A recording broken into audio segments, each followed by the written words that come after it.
Al-Mukarramin, segenap para jamaah, Bapak Ibu hadirin semuanya, jamaah Masjid Nurul Islam yang dirahmati oleh Allah Subhanahu wa taala. Syukur walhamdulillah, tidak sedetik pun waktu yang kita lalui melainkan di dalam waktu itu senantiasa diberikannya kita anugerah nikmat oleh Allah Subhanahu wa taala,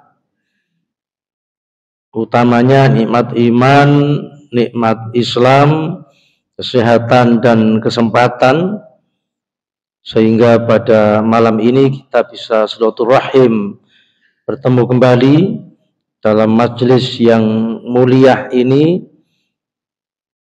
untuk mengkaji kitab Durratun Nasihin. Durrah itu artinya mutiara, nasihin orang-orang soleh, mutiara bagi orang-orang soleh.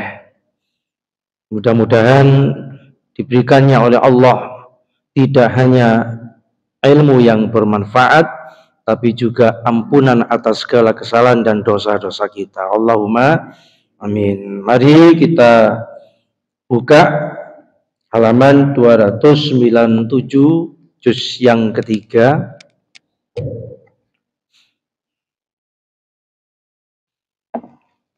Bismillahirrahmanirrahim, yaitu hadis dari Ibnu Mas'ud bahwasanya Rasulullah Muhammad sallallahu alaihi wasallam bersabda, "Idza shamu, apabila kalian berpuasa syahr Ramadhana, di bulan Ramadan, wa kharaju, dan keluar, maksudnya selesai menjalani puasa Ramadan, ila aidihim, merayakan Idul Fitri. Yaqulullahu ta'ala, maka Allah Subhanahu wa ta'ala berfirman, ya malaikati, wahai malaikatku, kullu amilin yatlubu ajrahu, setiap orang yang beramal, yaitu orang yang berpuasa di bulan Ramadan, baik itu apakah puasanya maupun yang lainnya, ajrahu, maka berikan pahalanya. Jadi orang-orang yang berpuasa di bulan Ramadan diperintahkannya oleh Allah kepada malaikat untuk segera menserah terimakan pahalanya. Wa ibadi, dan wahai hambaku, alladzina shamu syahrahum, yang mereka berpuasa di bulan Ramadan, wa kharaju ila aidihim, dan keluar setelah puasa Ramadan merayakan Idul Fitri, yatlubuna ajrahum, yatlubuna ujurahum, dan meraih pahala-pahala mereka, asyhidu anni qad ghafartu lahum, maka persaksikanlah wahai malaikat, sesungguhnya aku, kata Allah, qad ghafartu lahum, telah benar-benar mengampuni dosa-dosa mereka. Jadi orang-orang yang berpuasa di bulan Ramadan itu diampuni semua dosa-dosanya oleh Allah Subhanahu wa ta'ala. Di sini tidak diterangkan apakah dosa kecil, apa dosa besar. Ya tentunya semua dosa diampuni oleh Allah Subhanahu wa ta'ala.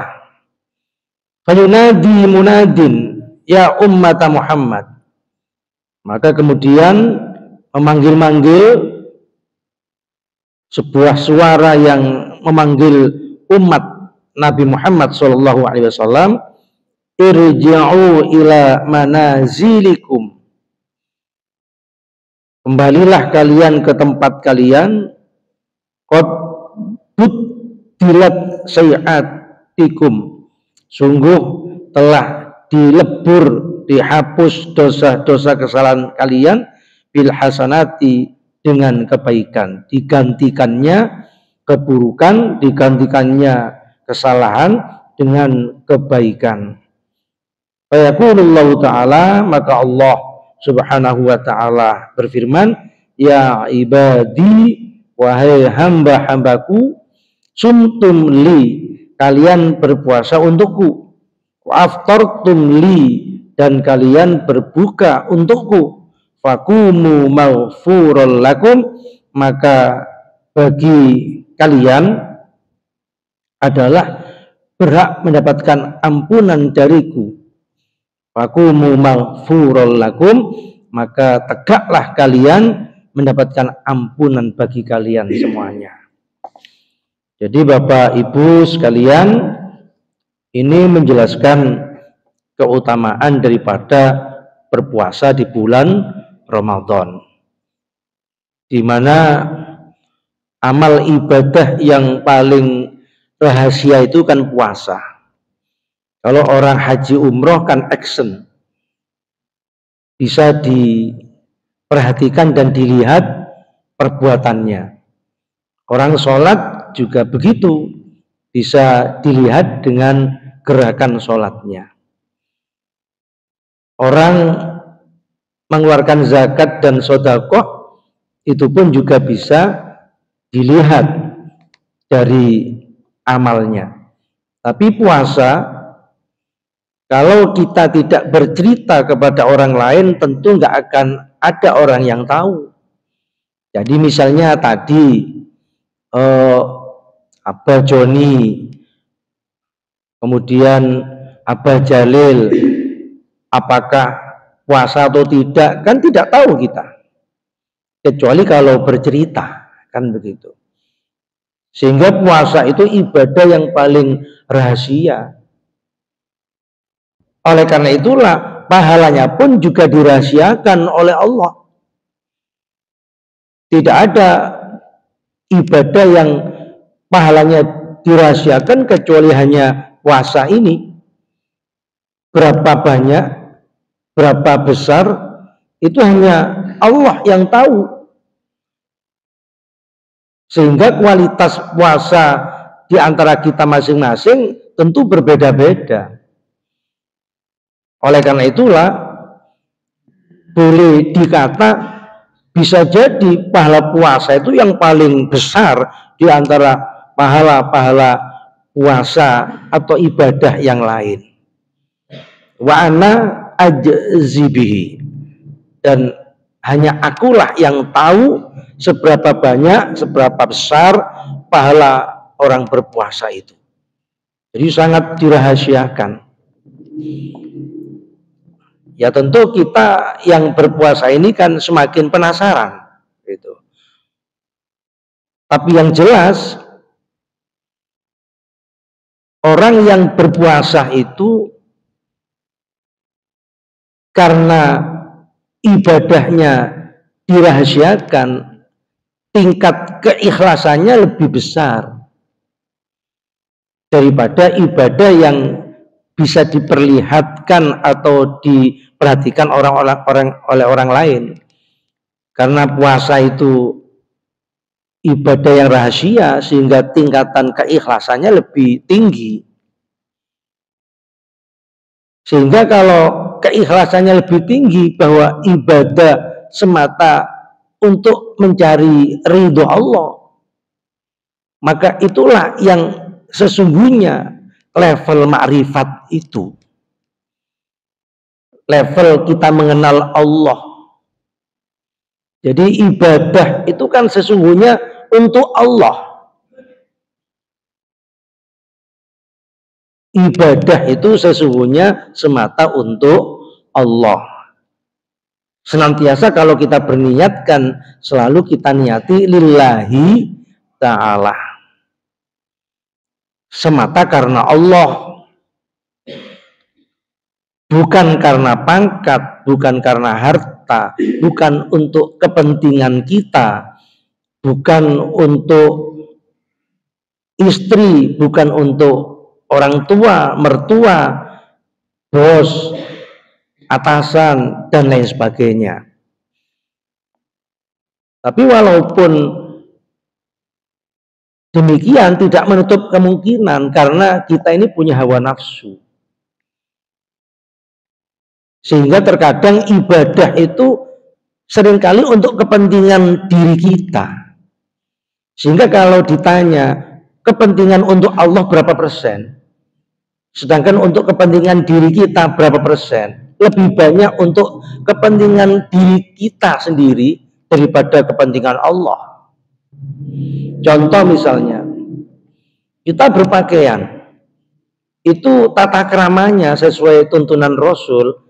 Kita berpakaian itu adalah diniati menutup aurat karena perintah Allah.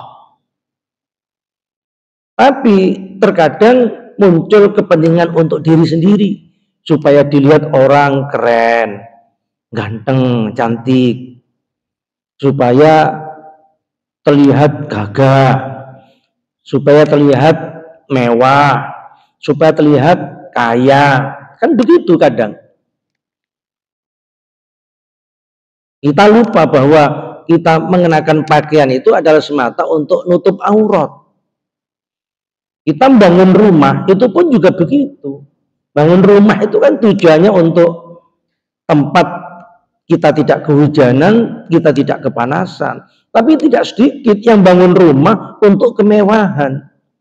Diniati untuk biar terlihat rumahnya megah, mewah, terlihat orang kaya, terlihat keren, dan begitu seterusnya. Kita punya mobil juga begitu. Tujuannya kan untuk transportasi, untuk membantu kemudahan kita mau menuju kemana. Tapi tidak sedikit kita beli mobil itu niatnya biar mewah, biar enak, biar terlihat kaya, biar ketokane sugih, macam-macam kan begitu. Lah makanya itulah yang harus kita introspeksi diri. Tidak sedikit kita mengakui bahwa ini adalah ibadah, tapi tujuannya bukan untuk Allah, untuk kepentingan diri sendiri. Lalu yang dikatakan ibadah itu apa? Semua perilaku dan perbuatan kita, kalau itu dedikasinya untuk Allah, kalau dedikasinya tujuannya bukan untuk Allah, itu bukan ibadah namanya. Makanya ibadah itu dedikasi kita untuk Allah, lillahi ta'ala. Kadang orang menganggap ibadah itu hanya sholat, puasa, haji. Kalau orang kerja itu bukan ibadah. Kalau orang tidur itu dianggap bukan ibadah. Ibadah. Ada ibadah mahdho, ada ibadah ghairu mahdho. Kalau mahdho itu yang memang terikat dengan ajaran-ajaran syariat terkait syarat rukun, batal, sah dan tidak. Ada yang ibadah itu di luar keterikatan oleh syarat rukun, seperti kita tidur, makan, itu ibadah. Berpakaian diniati untuk nutup aurat, perintah Allah, itu ibadah. Makanya dalam Islam itu bekerja itu ibadah. Lebih baik mencari kayu bakar, kata Rasul, lalu hasilnya dijual, daripada orang itu pekerjaannya mengemis. Makanya orang mengemis itu di hadisnya banyak sahih menjelaskan sama halnya memakan bara api neraka. Orang mengemis itu kelak di hadapan Allah akan mencakar-cakar wajahnya sendiri. Orang meminta-minta itu kelak menghadap Allah dalam keadaan hanya kulit dan tulang belaka, tidak memiliki secuil daging pun dalam dirinya. Artinya hinalah. Lah tapi bukan berarti semua mengemis itu dilarang. Buktinya pembangunan masjid, musola itu kan juga minta namanya. Asal tidak kepentingan pribadi boleh, untuk syiar agama, sosial. Oleh karena itulah alangkah dosa besarnya jika tujuannya untuk syiar agama kemudian dikorupsi, kemudian diselewengkan. Ya. Jadi minta-minta itu sesungguhnya juga proposal kemana-mana itu juga sama halnya minta-minta. Cuma demi syiar agama diperbolehkan. Tapi kalau masjid itu sudah kaya, pesantren sudah kaya, ya tidak perlu merendahkan diri dengan selalu minta-minta lah. Gitu. Itu kan darurat. Sama dengan boleh nggak meminta-minta? Katanya hina di hadapan Allah. Bagi orang yang darurat boleh. Misalnya dia tua renta, nggak bisa kerja, nggak bisa makan untuk hari itu menyambung hidup. Mau tidak mau ya minta. Wong tetangganya gak peduli.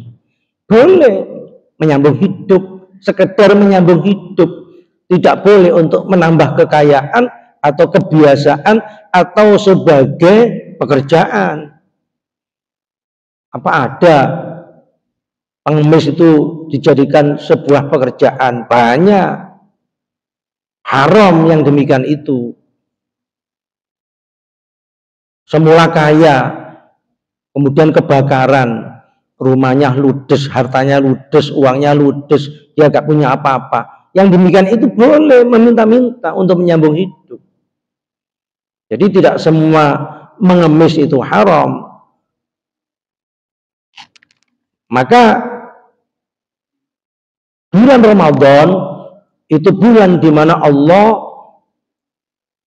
tidak hanya memberikan nilai keutamaan pahala puasa, tapi setiap amal ibadah kita di dalamnya dicatat dengan sebuah pahala yang luar biasa besar.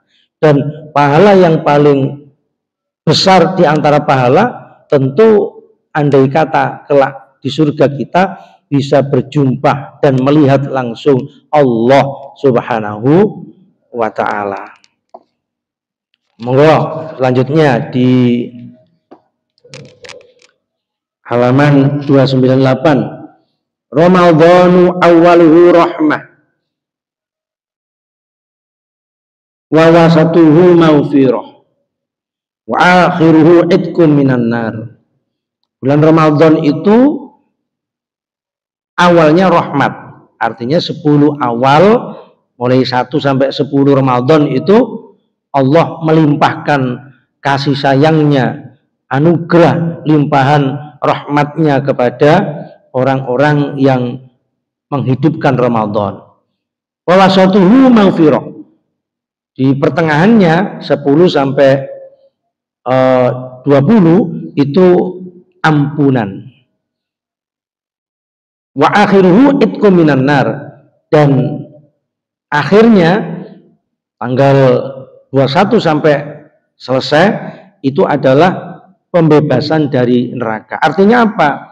Kalau kita sukses menjalani ibadah puasa di bulan Ramadan dan kebaikan-kebaikan baik wajib maupun sunnah di bulan Ramadan, itu puncaknya kita mendapat nilai itqum minan nar. Jadi kita digaransi menjadi hamba yang akan dibebaskan dari siksa api neraka. Kan ada orang masuk surga itu mampir dulu ke neraka. Lah itu kan gak enak, ya. Itu kan gak enak.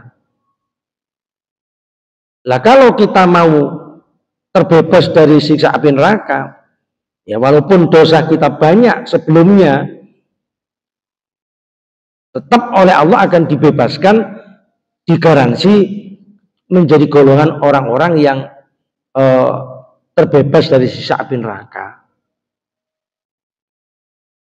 Jadi Bapak Ibu, kita itu kan sebenarnya terhadap dosa itu tidak bisa melupakan. Kita pernah berbuat dosa mulai mungkin di sekolah SD, SMP, SMA, kuliah, di saat bujang. Semua dosa yang pernah kita lakukan itu pasti masih kita ingat. Demikian pula apa yang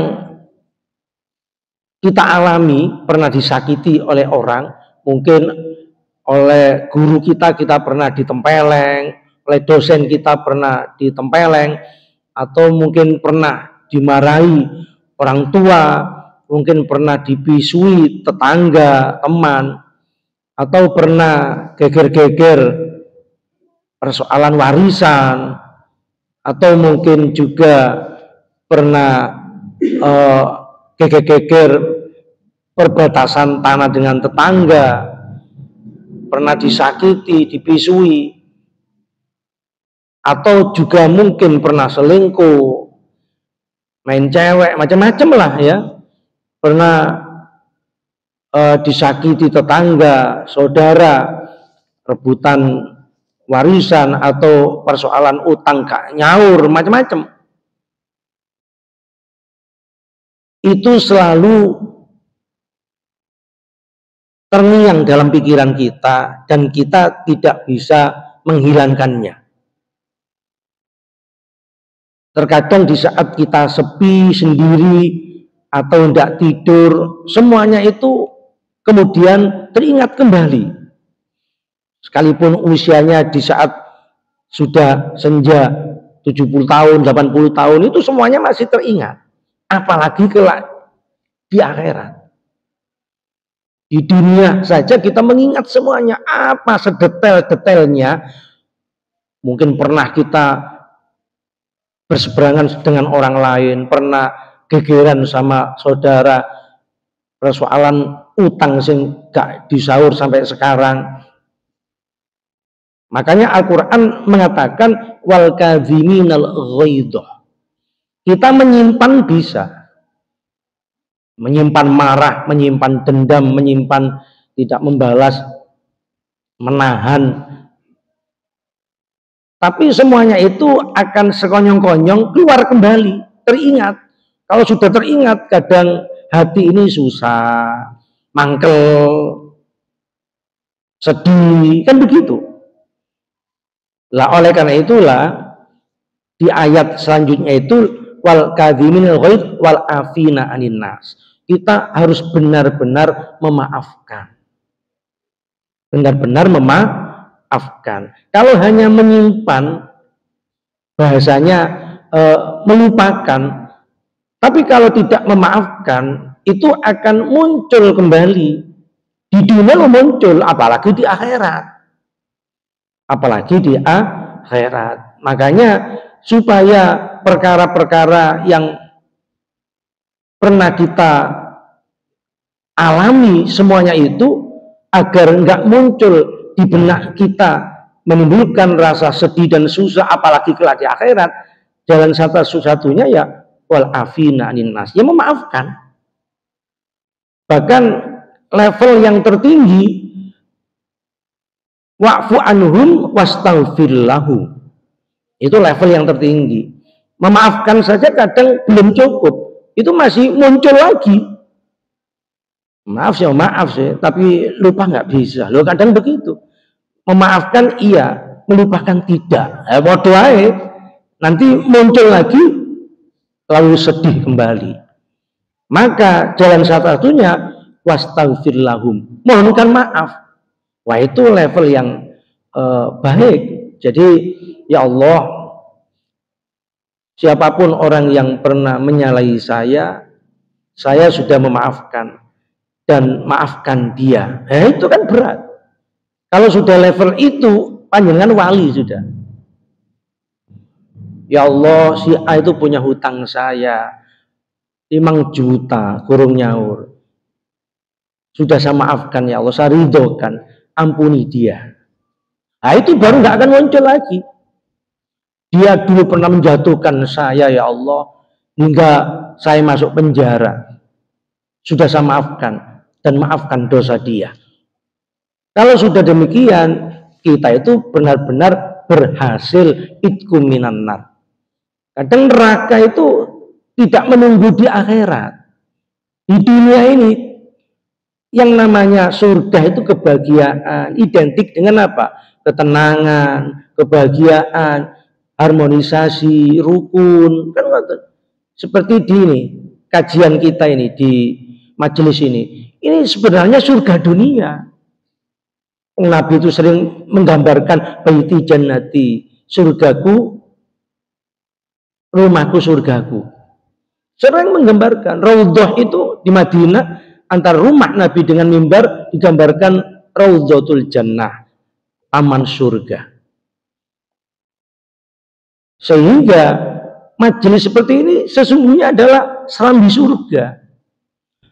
Sehingga yang hadir perempuannya bidadari surga, bapak-bapak yang laki-laki hadir di depan saya ini bidadara surga. Jadi identik apa? Tenang, bahagia, nyaman, sudah tidak berpikir apa-apa, yang dipikirkan adalah syariat, jalan menuju keharibaan Allah, ampunan, rahmat, kasih sayang, kan begitu. Lah, kalau neraka apa? Neraka itu isinya kan panas, gelisah, sumpek, susah, pedih. Wis walhasil segala hal yang gak ngenak no hati itu yo siksaan neraka sesungguhnya. Lah kalau kita masih memikirkan utang sing kita gak dibalik no bertahun-tahun, kan gelisah kita mangkel. Itulah sesungguhnya neraka dunia. Bisi wong sampai saiki dendam gak terima. Lah itu kan juga menjadikan gelisahnya hati kita, mangkelnya pikiran kita. Itulah sesungguhnya, bukan surga. Lah makanya kalau kita ingin meraih kebahagiaan hakiki ya seperti itu. Makanya kenapa di Al-Qur'an itu diterangkan ala inna auliya Allah la khaufun alaihim wala hum yahzanun. Ketahuilah bahwa wali-wali Allah itu dicabut dalam diri mereka rasa takut dan bersedih. Rasa takut dan bersedih. Kenapa wali Allah enggak merasa punya rasa takut? Lah karena menyandarkan diri hanya semata Allah yang ditakuti. Jadi nggak takut apa-apa, nggak takut pada manusia, nggak takut setan, jin, sihir, nggak takut kepada sesama manusia, nggak takut miskin, melarat, nggak takut macam-macam. Nah itulah wali Allah, nggak punya rasa takut. Lah kalau hendak sodako, takut uangnya berkurang, apalagi miskin. Nah itu kan namanya takut namanya. Kalau memaafkan, kok sepertinya harga diri ini jatuh. Nah berarti kan masih punya rasa takut. Lalu kemudian apa? Ibadah kepada Allah masih takut capek, takut lelah, takut ini, takut itu, dan sebagainya. Berarti masih diliputi oleh rasa takut. Wali Allah itu nggak punya rasa takut.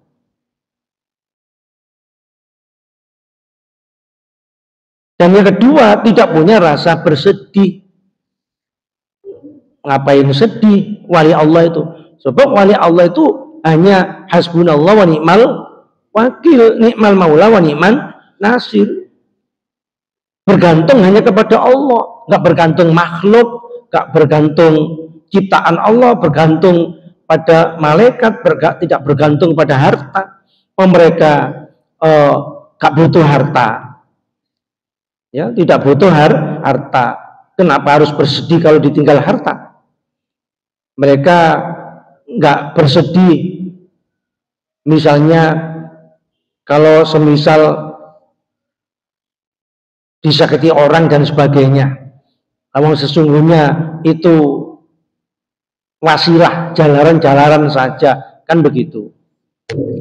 Nah, makanya apalagi kalau diajak ibadah di bulan Ramadan, ya nggak takut lapar, nggak sedih juga karena persoalan kelaparan itu. Semuanya diyakini adalah bersandar hanya kepada Allah Subhanahu wa Ta'ala. Lanjut, mungkin ada yang mau menyampaikan pertanyaan dulu, monggo. Belum saya lanjutkan.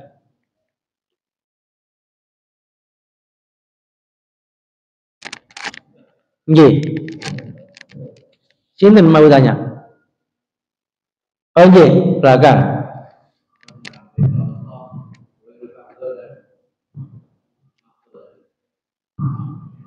Apa? Iya. Semua ibadah yang tidak terikat dengan syarat rukun dan ditentukan dalam Quran dan Sunnah, itu semuanya adalah menjadi ghairu mahdhah. Contoh ngaji kita ini, karena nggak ada ketentuan jenengan harus nyenden, nggak boleh, semuanya harus di depan meja, kan nggak ada ketentuan. Mau yang selonjor seperti Abah Joni sampai dingklu, apakah khusyuk apa ngantuk nggak tahu ya. Atau yang bersila, atau yang kakinya agak mendongkrong dan sebagainya, kan nggak ada ketentuan ya. Jadi yang bawa kitab atau yang tidak bawa kitab kan ada ketentuan. Monggo ngaji itu yang penting hadir di majelis ini, semuanya akan mendapat pahala yang akan dilimpahkan oleh Allah. Karena apa? Ngaji seperti ini dipermudahkannya jalan menuju surga. Surga dunia, surga akhirat. Ya, surga dunia tentu ketenangan, kebahagiaan, kenyamanan, kan begitu, ilmu dan sebagainya. Kalau di akhirat jelas ya, keabadian yang tidak akan punah, kan ngoten. Baca sholawat nggak ada ketentuan, mau di mana saja, berapa kali kan terserah. Yang penting dangane piro, kemampuannya berapa, monggo. Orang kerja itu kan ibadah. Lalu kemudian apakah dia mau tembel ban, mau becak, mau nyupir, mau di kantor maupun di perusahaan, nggak ada ketentuan. Yang penting halal. Fantasiru fil ardi, menyebarlah kalian untuk meraih rahmat Allah. Sehingga ukuran orang mulia tidak itu bukan karena pekerjaannya ya. Bisa jadi loh ya, yang gajinya besar duduk di kantor dibanding yang tukang becak atau tembel ban. Saya itu punya jamaah musola di Gedung Baru tembel ban. Walaupun nembel ban, sholat jamaahnya 5 waktu nggak pernah undur, selalu sholat jamaah dan selalu ikut pengajian. Lo coba, kalah itu yang di kantor-kantor, kalah itu yang direktur itu. Kadang semata karena menganggap dirinya direktur, aktif, jenderal dan sebagainya, ngaji izin, kumpul-kumpul jamaah izin, kan begitu kadang kan. Nah, itu kan apa? Bukan sombong namanya. Nah, makanya tidak diukur dari kerjaannya apa, yang penting ibadahnya. Kan semuanya kan hanya wasilah saja kan. Persyaratan untuk mendapat ridho Allah. Pekerjaannya apa terserah. Yang penting halal, kan begitu. Nah, itu namanya ghairu mahdhah. Lah nanti kan setelah pulang panjenengan untuk meraih pahala besar kan tambahan dari ngaji kan gampang. Bagian sing mateni AC, mateni lampu, barangkali ada kotoran bekas minuman dibuangkan dan begitu seterusnya, mengembalikan tempat kitab yang dibawanya, itu semuanya pahala, itu ibadah. Itu ngoten nggih. Banyak. Jadi tidak hanya 1000 ungkapan bisa dikatakan itu ibadah. miliaran bahkan triliunan setiap gerak-gerik kita sekecil apapun itu kalau didedikasikan untuk Allah itu namanya ibadah ghairu mahdhah. Wong kata Rasul senyum itu ibadah kok pahala. Kita berjalan ada duri kita singkirkan pahala. Sehingga selevel tidur pun kalau diniati untuk Allah, ya maaf, ke kamar mandi sekalipun berak kencing kalau diniati untuk Allah semuanya bernilai ibadah. Yang lain monggo.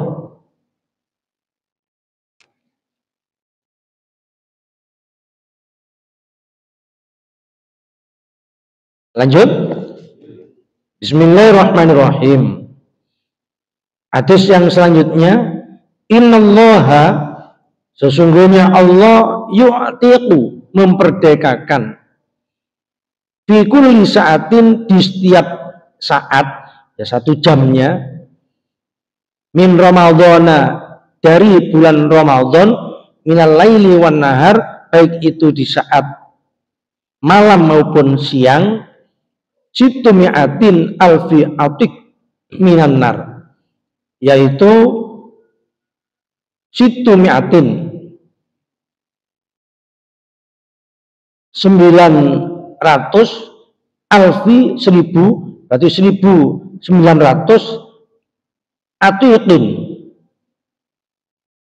budak atau orang yang nyata-nyata dimasukkan neraka, minan nari, dari neraka.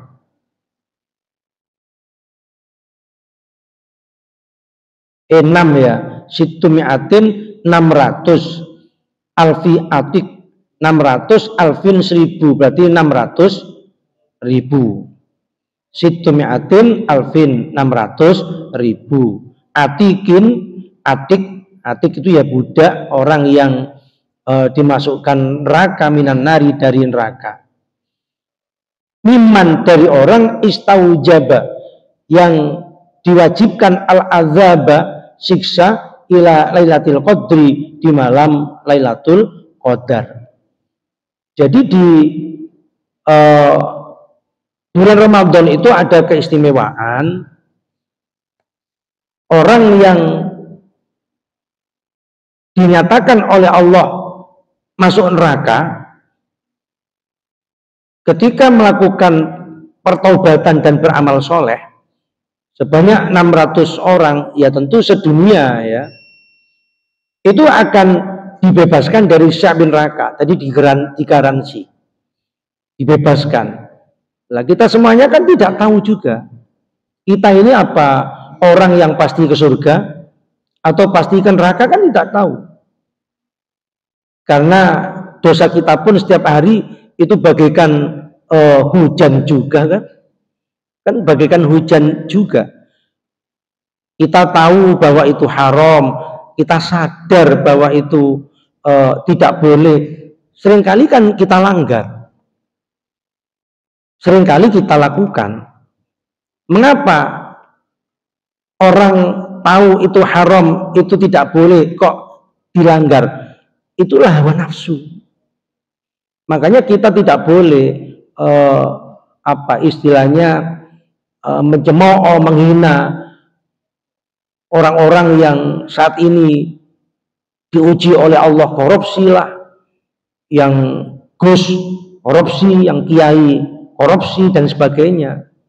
Karena kita pun jika diuji oleh Allah juga belum tentu kuat gitu. Karena itu ujian. Kadang kita berbuat dosa itu kita sadar kok, tahu kok. Ya itulah karena kadang hati ini kosong untuk mengingat Allah, kosong dari hukum-hukum Allah, sehingga mudah dipelesetkan oleh bisikan setan dan hawa nafsu. Makanya manusia di dunia ini tidak akan lepas dari bisikan setan dan nafsu. Ada yang menang, ada yang kalah. Nah, oleh karena itulah boleh jadi di antara kita ini kan nggak tahu nasib kita, apa ahli neraka, apa ahli surga. Tapi yang jelas bulan Ramadan itu momentum orang yang andai kata dipastikan masuk neraka kemuliaan bulan Ramadan dan dia menghidupkan amal ibadah di bulan Ramadan itu akan dijamin, digaransi dijauhkan dari siksa api neraka. Itulah namanya itkum minan nar. Nah, kalau para rasul, para nabi itu jelas jaminan surga, ya. Itu pun Nabi pernah menyampaikan, itu pun karena rahmat Allah loh ya.